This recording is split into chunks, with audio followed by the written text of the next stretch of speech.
Well, good morning, everybody. Thank you for those that are here in person attending this presentation, and also hello to everyone in the chat who are attending virtually. We truly appreciate you taking the time to attend this presentation. And today we're going to be looking at preparing new subject librarians for collection development. And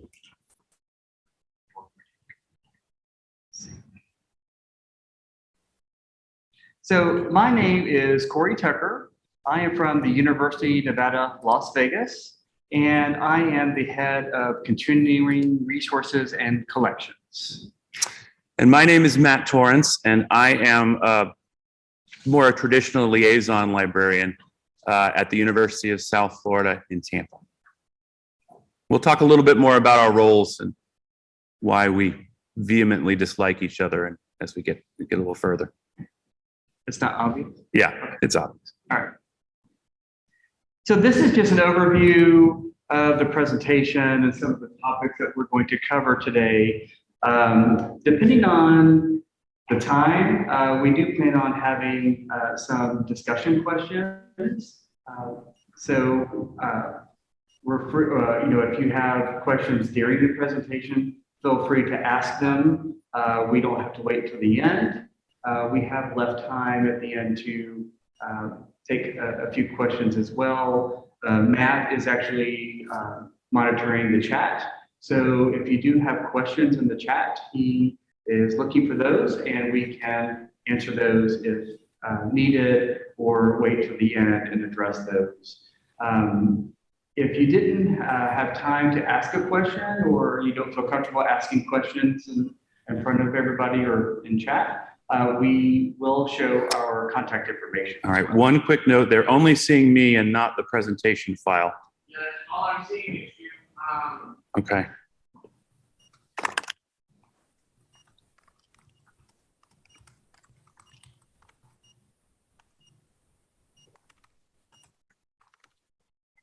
I can kill my video off if we need to. All right, hold on.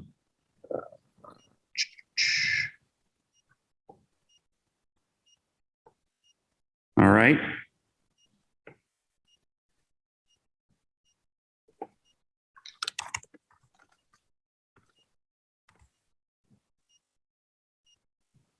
Thanks for bearing with us, everybody. Checking with our remote viewers here. So it looks like can you pin both Cory and Matt? Yep. All right. No, apparently it's showing up now, at least for some people. Okay. Okay, very good. And just a little bit, again, this is a presentation overview, but how did two of us at least get here? Back in 2003, 2004, we were both recent graduates from a master's program, of course, in library and information science.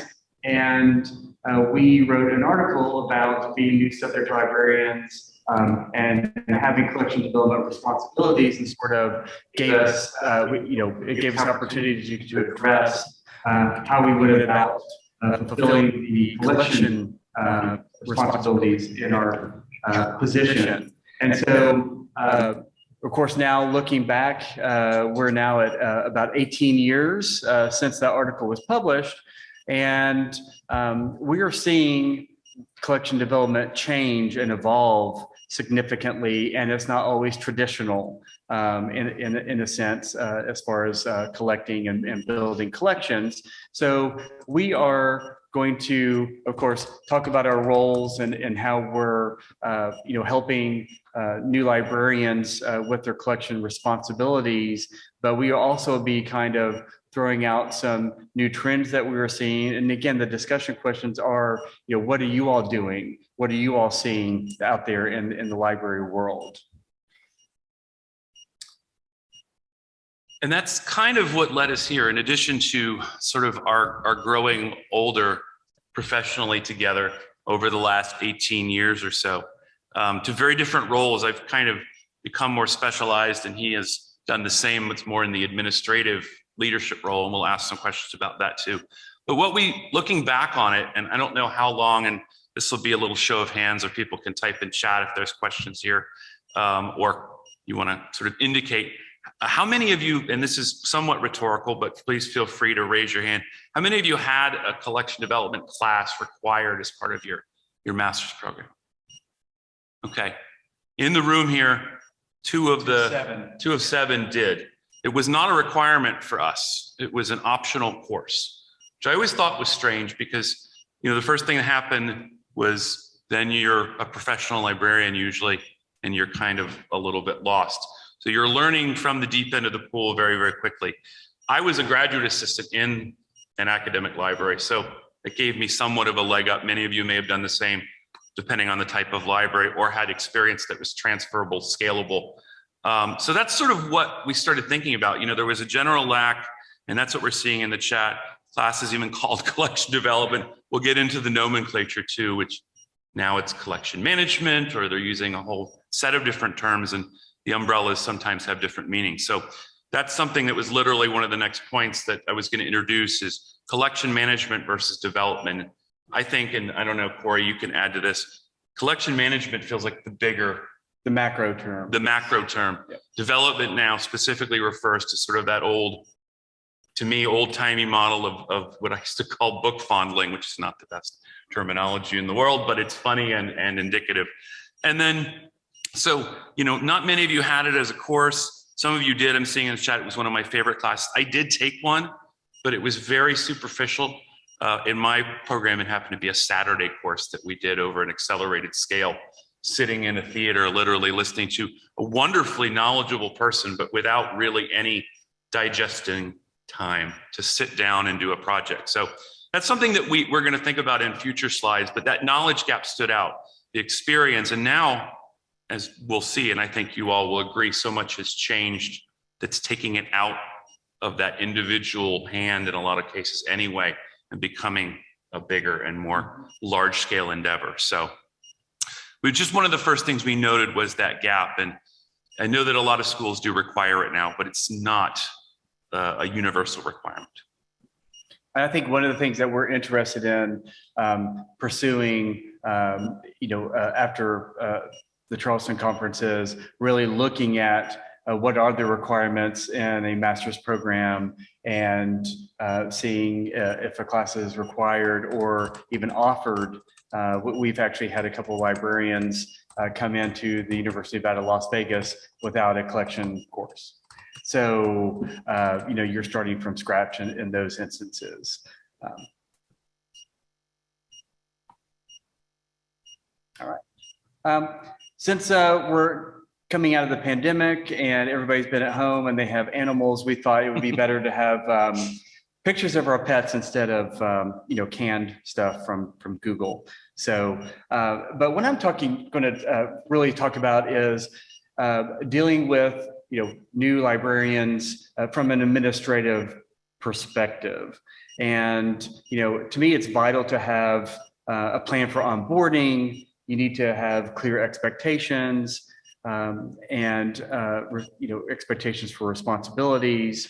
And I think it's very, very important to be well organized when the person is hired. For example, at UNLV, I usually meet with a new librarian 2 weeks into the start of their tenure here. But a lot of that onboarding, the acclimation, really does depend on the reporting structure. And I guess one of the questions I have for people in chat and here in the audience, how many of you are leading collection development efforts? And then if you're not leading those efforts, how many of you have selection responsibilities at all? So, okay, gotcha. 4 or 5 out of 8 here in the audience. So, and also, I guess my last question would be, if you do have selection responsibilities, do you report to the person who's leading collections? Just one, okay. Because there are different models out there. What are you seeing in chat? We're getting a lot of comments that we have a lot of people that are leadership roles and selection responsibilities. One interesting one, and again, we're talking about terminology. Someone said collection manager is a coordinator, but not a supervisor. And that's something I was alluding to. Right. where at one point we were reporting part of our lives to a collection manager non-evaluatively, and then that information went to our supervisor. So that may be a situation a lot of. Yeah, absolutely. So the perspective that I am coming from is at UNLV, we do have liaison librarians. And so it's very much the traditional point where you have collection responsibilities. You are also providing instruction, working reference, and also, of course, marketing, liaisoning, thus liaison, but communicating with faculty, working directly with them. So although I'm leading collection development, they do not report to me, which makes for an interesting environment. But I think one of the important aspects of all this, and again, depending on the structure, is communication and collaboration. For example, at UNLV, we do have a head of a liaisons program, and she and I work really well together and collaborate. So we actually have meetings every 2 to 3 weeks to talk about any issues that are going on. And the most important aspect about this relationship is as we're working together, we have created a document of liaison responsibility. So what this document does is it has the clear expectations for every aspect of their job, including collections. And we also have best practices for collections. So the head of the liaisons program worked with me and with my division director to make sure, we were able to provide input on all those expectations as best practices. And then at the time of the annual evaluation, we do get to have input on their performance. So we do have a say, which is really, really important for us. A number of requests for that document. I said For a small fee. Oh, yeah. So I will ask the head of the liaisons program what she's comfortable sharing, but absolutely. Okay, so for those of you that are saying yes, document, please, a lot of people online, if you contact him and deluge him with emails. Absolutely. I'm happy. Yeah, I'm happy to pass along that. And so, when we do hire a new librarian and they have collection responsibilities, I onboard them within 2 weeks. So we have an individual meeting. And the first thing I sort of do is gauge their experience, because that is going to impact what I do and how I work with that person. And so I try to get a handle on their experience, what they've done, any kind of projects they may have worked on, because that can always be helpful. But during that meeting, I also have this checklist and I go over a ton of stuff. I'll go over, here's the budget situation. Here's how we purchase books and electronic books. Here's what we do with subscriptions. Again, here are the expectations for your collection development duties. And I also have interlibrary loan, acquisitions, and collection assessment in my department. And so I encourage the person to set up meetings with the head of those units so they understand how things work.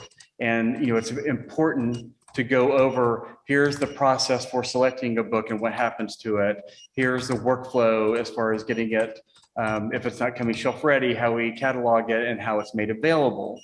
And once I know more about their experience, I may ask one of our veteran liaison librarians to sort of mentor them and to help them and with collections. Once I've finished that introductory meeting, if they are a newbie, I make meetings with them, schedule those so that we can meet on a more regular basis at first. So, they're more comfortable, they can ask questions. Although I had that meeting, I am throwing a lot of information at them. So all the stuff that I go over through the checklist is available on, we have a Google staff site. So there's a collection development site, and it has all the policies, all the documents for the workflow, everything that they need to kind of follow up on what I've already covered with them. And we are also creating a collection development forum. And so the head of the Liaisons program is working with me. And so what we're going to do is we're going to have probably every 2 months or quarterly, we're going to have like a 1 hour workshop where the liaisons will all come and meet with me. And then depending on what topics they want to cover, we can cover issues they're having, or if there are hot topics, such as read and publish agreements and what we're doing, things of that nature, so that they're keeping current and we can address those issues. And like I said, the collaboration, the communication is vital because, you know, that open line of communication, we can solve any issues. I have an open door policy. So that is vital to getting them comfortable in the collections environment.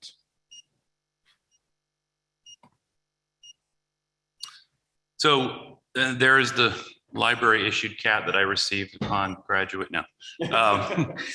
For us and for a lot of people that have been typing in, I'll try to speed this up because we want to leave time for a little bit of discussion at the end. My role lately has become sort of a senior liaison role, not an official leadership, but we're doing a lot of mentoring.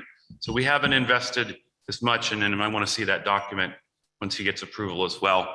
But I've heard legend of it because we did, and I believe it was one of the posters said that they've downsized appropriately the routine collections work from the liaisons, and we've done the same thing. It's switched generally to our collections and acquisitions, librarians and staff. So a lot of the things, because of the necessity, and we'll talk about that a little bit as we close, of how things have changed, maybe the word big deal comes into play. A lot of the individual selecting work is still happening, but it's much smaller scale. And it's not that 10 to 20% of the job it was when I started professionally in 2001. So that's pretty much how it's been for us.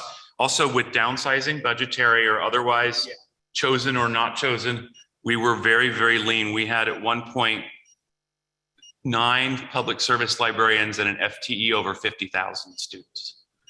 It got, and that's not counting our medical library, but we're a very single library, urban commuter school turning to an R1 in Tampa. It's a good research school, heavily driven by grant dollars now, but it's still not that old compared to the land grant schools that some of you may know of or have attended or work at.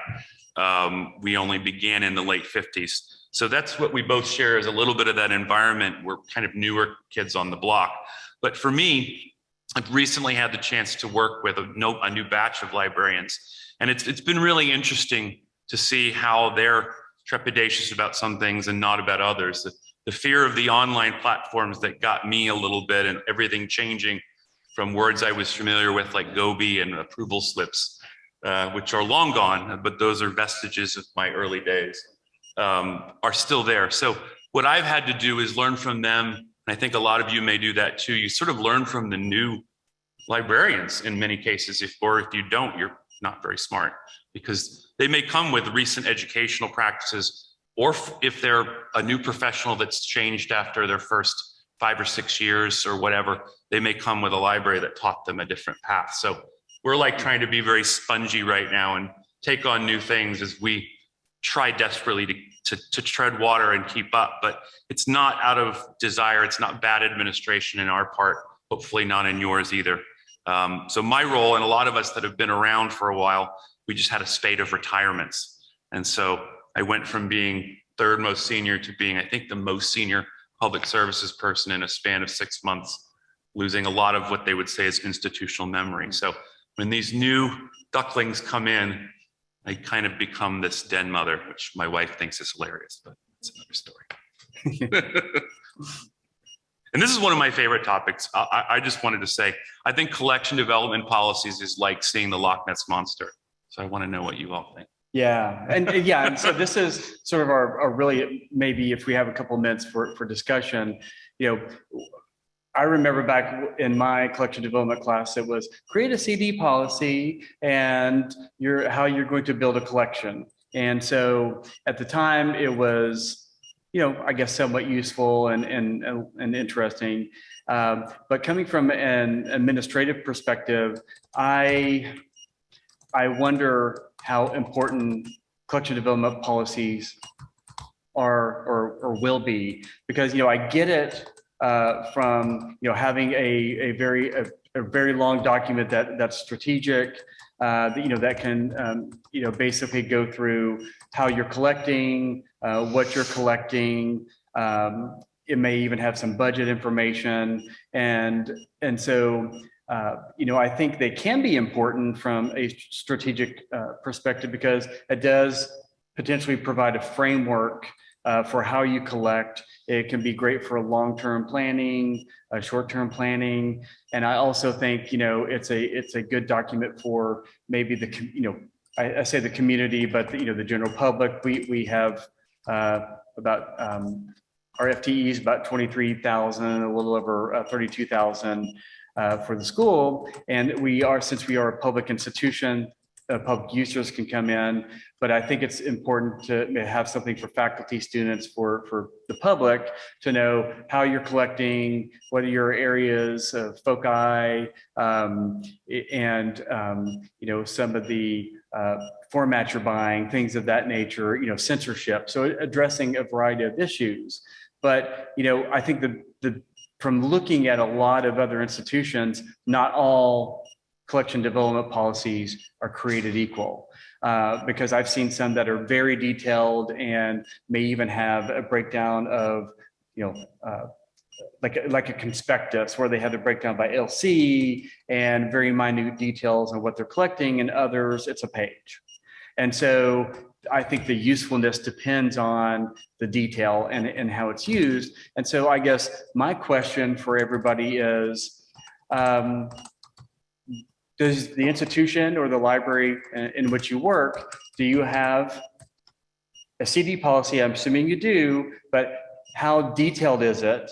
And are selectors or other people who are helping build the collection, do they use that CD policy to help their work? And so I don't know if somebody wants to, like, say, you can talk and go to the microphone if you want to, but I think you're about to maybe raise your hand. I don't hate to put you on the spot, but are you using that CD policy for selection to help you select? And we have somebody walking up to the mic, sorry. Yeah, I got pointed at because I'm kind of notorious for hating collection development policies, simply because I feel like when the collection development policy is referenced after it's written, it's usually because someone wants an excuse not to buy something.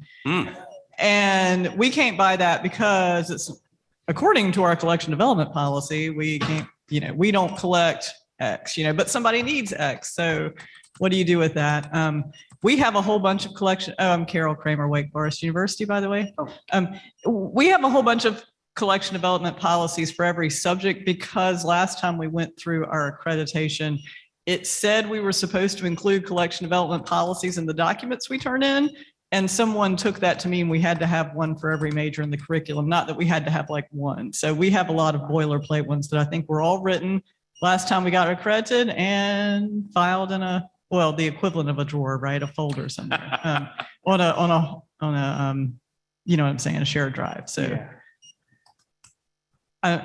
I'm not a fan. I feel like sometimes they're used, another thing that they're used is you feel like, because maybe if library school, you feel like you have to, a good subject librarian writes and updates that collection development policy. So sometimes folks will feel like they'll make it a goal for the year to write the collection development policy, but in actuality, it's not important. Getting the materials is the important thing. So then it doesn't get done and then people stress about it. So inviting alternative perspectives. That's really great. Well, and that's what we're really looking for, because, there's almost an obligation to have a CD policy. I don't find, obviously I could maybe expand the UNLV one and have it really detailed, but I still don't think it's as useful. I don't think for selectors, it may provide a little bit on some of the main issues, but I feel I was the business and hotel administration librarian before I came into this position. And the biggest thing that helped me was the liaison work of meeting with faculty. And so I created, basically it was an environmental profile. And so that helped me with my selection, but the CD policy did not. But I think it seems like an obligation. And I don't, I refer our liaisons to it, but that is not how I ask them what to use as a guide to select. I think there's a ton of great information in the chat, and I hope that it will be available to all of you after. There's been a barrage of ideas. A lot of people indicated anecdotally, but enough that it made a hit, is that they have philosophy statements or guidelines now, instead of what we would think of as that. What you said about saying no is really disheartening, but that's kind of what we did too. And sometimes it was an easy no, like we don't have a veterinary program, so we don't have $1,000 books on equine anatomy, unfortunately. It's just that's not a responsible way to collect. But I don't like the idea that you say, no, we only do this kind of women's studies, or we only do this kind of philosophy of science. It's very narrowing. And those call number ranges were, I think, helpful in the early days up until the near modern future. So we're seeing a lot of comments, helping us avoid some issues, particularly as a public institution is one. And I can see the benefit of that. A lot of us here are we're both public institutions, but they leave a lot up to the faculty liaisons. Can you talk about the environmental policy you were just referencing was a question? Oh, yeah. And then we'll have to speed it up. Yeah. But yeah, like Janet just posted, we have a very old CDP. No one ever sees it. Mm-hmm. That's kind of where ours live, again, in that metaphorical or physical drawer of old, like when you used to do Pathfinders, using words from the way long ago. And the environmental document is basically it's an environmental scan. And so I go through and I'll go hit the college website, the department websites, the faculty websites, and look at what classes they're offering, what their areas of research happen to be. And then, if somebody was interested in that, I would be happy to send a copy of what I had done because I think it's very useful. So. DEI statements, someone just asked about. We are now really jumping a lot into that. I don't believe we have a statement that applies, but I think it falls into kind of, again, the policy procedure. We're starting to get procedures and policies into one document at our university that weave in things like DEI and lack of redundancy, because we can't afford to buy print and online anymore. We were doing that for a while out of convenience for format preferences, but we can't do that because of the budget. But so DEI is another big issue. Huge. And thing that, we're seeing DEI librarians. So anyway. So. Okay. So real quickly, because I want to leave a little bit of time. One of the things we heard about, and I'm just going to whiz through this one. I probably won't stop much for questions, but we can go at the end. Communication strategies and liaison work. It's been a real challenge, especially for the new folks. You may have experienced this at your libraries. We have just moved to sort of, for good or bad, unify it into a newsletter. We're using a content manager paid outside system where things are coming from up on high, and then we customize them to fit each department, which I actually like. It's been very open and we've all had a chance to participate, but some messages need to be singular and clear, and those get their chance, and we keep that pretty concise. One thing we've missed, and I used to like, was that drop-in physical visit. You'd go to see one person and serendipitously see someone else. It's really helpful. I've changed departments. I've done as many as 17 departments at once as a liaison. Right now I have a school and a college which comprise together. Marine science is just one, but it's pretty large at a coastal university, go figure. And then our School of Geosciences, we have geology, geography, environmental science, and then sustainability sort of fits in, and they're trying to lump it all together now into one newly named College of Natural environmental love and happy. I don't know. It's going to be good. They all overlap anyway. If you've ever worked with geo and marine people, they're cousins by almost blood. So we've really worked on our communication. And at the end, if anybody has any ideas or any other thoughts, again, personal contact we find is good. Targeted suggestions, being proactive, they tend to like that. I'm a metrics nerd, and I try not to let that get the best of me and tell them the best thing is the highest ranked thing. But it's my nature. You want to go with something vettable, even though it's incredibly subjective. So Rachel is saying me too. It's hard, but if it's not in Cimego or Web of Science and it's not in Ulrichs, I freak out.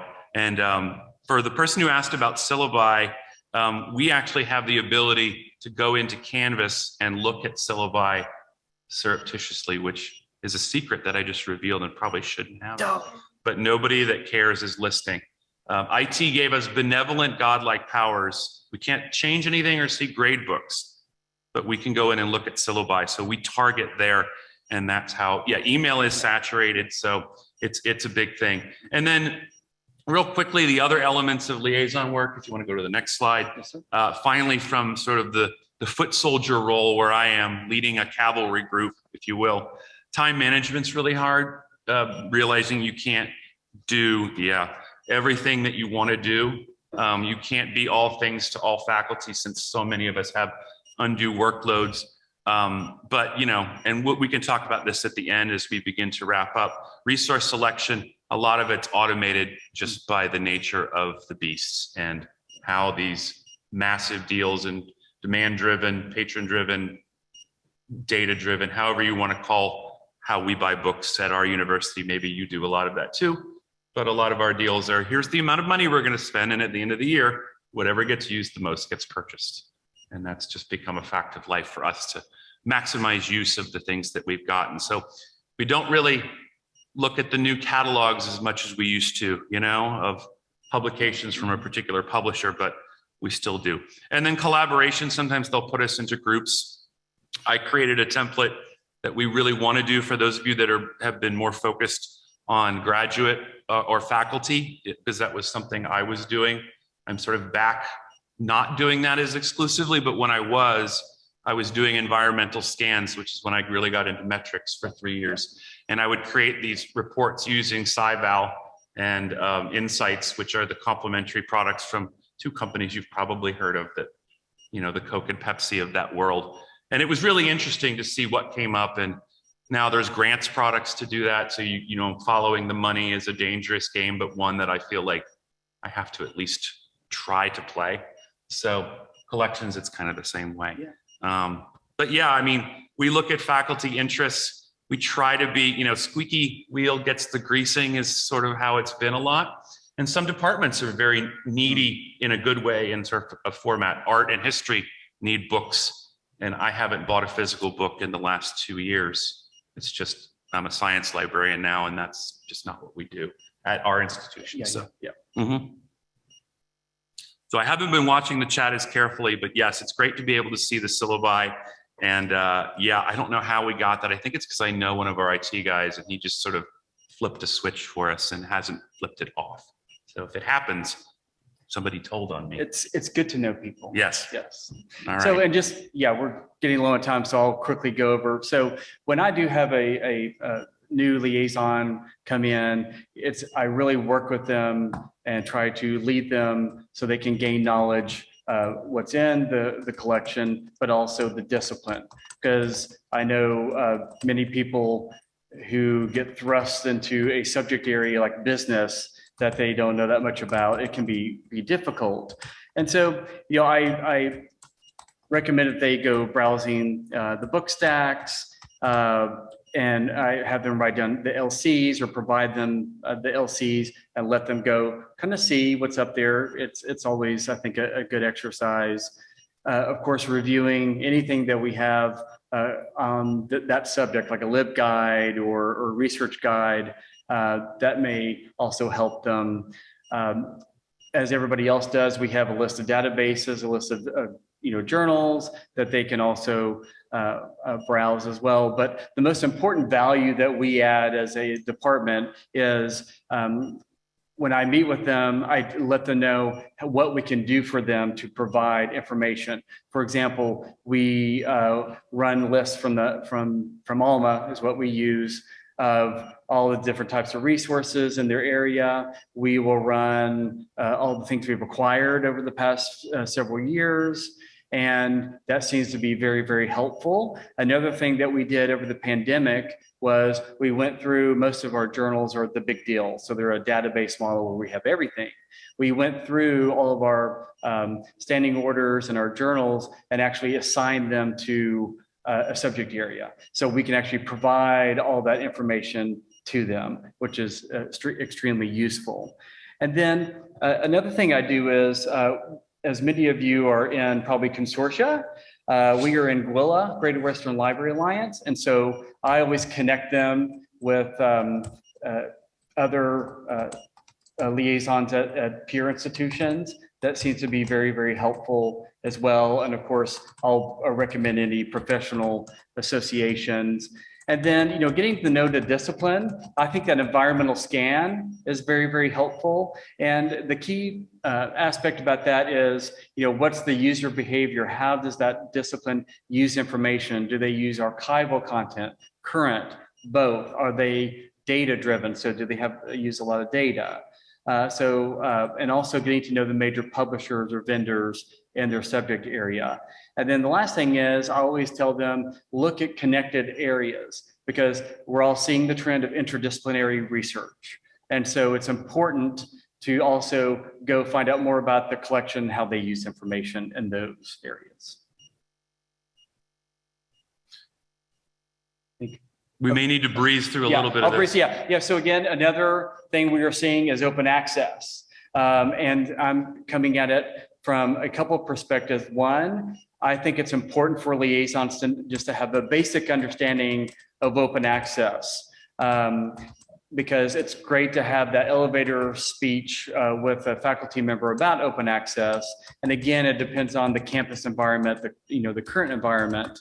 And then from another perspective, we are now starting to push our liaison librarians to collecting open access materials to add to the collection. So again, how do you select open access resources? The criteria that we want to use, which may be the same as traditional collecting, but open access is the next area of building a collection that is coming up. And then this may be a no-brainer. Collection assessment is vital. I am very lucky. We have a collection assessment unit. And so my collections analyst is fantastic.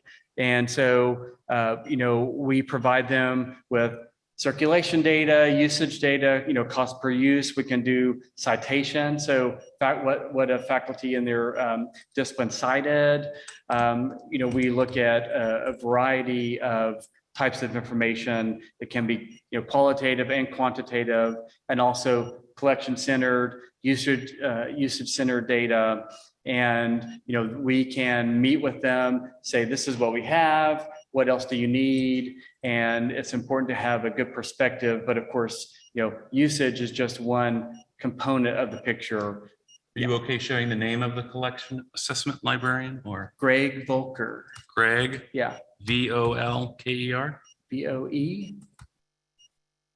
Voelker. All right. Yes. Great. So, conclusions. So we're really up on time Yes. here, and I apologize. We tried to shorten this up. And we can send this out. I'm going to look into a lot of this. And we're getting a few more comments. I'll try to bring those at the end. But I don't want to read all this to you, but big deals, we've kind of alluded to those. They've sort of been that external environmental change that I think is organically taken things away from the individual selector. There are still libraries with bibliographers and PhDs in a subject. I'm not one of them. I never set out for that, but they're still out there. So it's happening. I think it depends on the school. Open access, as Cory brought up, and assessment are going to be key going forward. COVID changed a lot of things for us about open access teaching tools. One of the things a couple colleagues and I did, we actually wrote it up in Choice, was to create basically a LibGuide into a database of open access Creative Commons licensed materials from mostly government agencies, TED Talks, all kinds of things that people could use in lieu of, and it was harder for the sciences and environmental field trips, but you can actually find some things that people are either willing to share with permissions and attribution or are just completely open access, textbooks, all of that. And then the roles of the liaison will continue to train or change, but training and mentoring and leadership are all going to be important, whether it's situational, mid-level leadership or actual managerial, evaluative leadership, both and all of those are going to be important. So those are our real rough conclusions as we hit the 9:25 mark. I know we have a slide that says Q&A, Yes. but really what I've said in the chat, and I'll say to all of you, if you don't mind, you can delete it if you don't want it, but while he gets approval to see what he's allowed to share and how to share it, we'll look back and see, and maybe we can send out, I think there's got to be a way everyone that was signed up for this can just get an email with the documents. And if you don't want it, or you only want parts of it, you'll have it. But I think that's going to be the best way to go. And I think individually, we're happy to answer questions via email. Yes. Probably we'll come back with more questions to you than you had for us. And this is just a quick little bibliography of some of the articles that we think are very useful or address certain aspects of the topics we covered today. So, and we'll share all of this with Yeah. you. We plan on doing up the little proceedings paper and maybe taking this to the next level and seeing, for a lot of us that are mid to late career, right, that we're into our second or third decades of this wonderful profession. It's been nothing but great for me and for you. But what is it like, now that we're able to see that seismic, I love to use the geological time reference, a blip of time in geology is 150,000 years. So it's all relative, but thank you for your attendance. If you have anything, we'll stick around for a minute. And if you're online, which I see, and the environmental scan grid, I will work on sending that out too. I think I can share those. I just have to redact some names from it. So yes, absolutely. So thank you all very much. Thank you.